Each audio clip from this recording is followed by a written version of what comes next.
इसके हम 2 सवाल और रह गए थे, 2 सवालों को और देखते हैं। इसमें जैसे लिखा हुआ था कि प्रत्येक पूर्णांक एक पूर्ण संख्या होती है।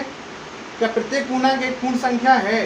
प्रत्येक पूर्णांक की अगर हम बात करें तो पहले तो पूर्ण संख्या लिख लेंगे। पूर्ण संख्याएं जो होती हैं वो कैसी होती हैं आपको पता है, 0, 1, 2, 3, 4, 5 ऐसे से करके अनंत तक जो होती हैं वो क्या संख्या होती हैं, पूर्ण संख्याएं होती हैं।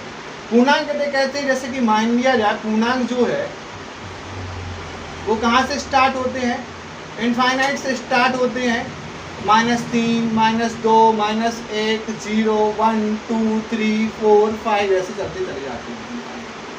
अब इसने जैसे हमसे कहा है कि प्रत्येक पूर्णांक एक पूर्ण संख्या है। क्या हर एक पूर्णांक पूर्ण संख्या में है? देखते हैं। क्या -3 इसमें है? नहीं है। -2 पूर्ण संख्या में है? नहीं है। -1 पूर्ण संख्या में है? नहीं है।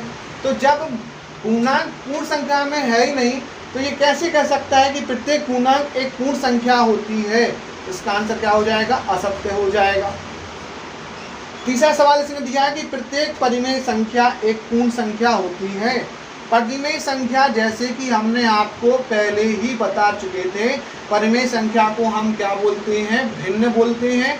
भिन्नों को लिखा जाता है 2/3, 4/3, 2/1, 4/5, कुछ इस प्रकार से लिखा जाता है। तो आप क्या बता सकते हैं कि पूर्ण संख्या होती है? क्या 2/3 हमें पूर्ण संख्या में दिख रहा है कहीं पे? नहीं दिख रहा। क्या 4/3 कहीं पे दिख रहा है? यहाँ पे नहीं दिख रहा। तो आप कैसे कह सकते हैं कि प्रत्येक परिमेय संख्या एक पूर्ण वर्ग संख्या होगी?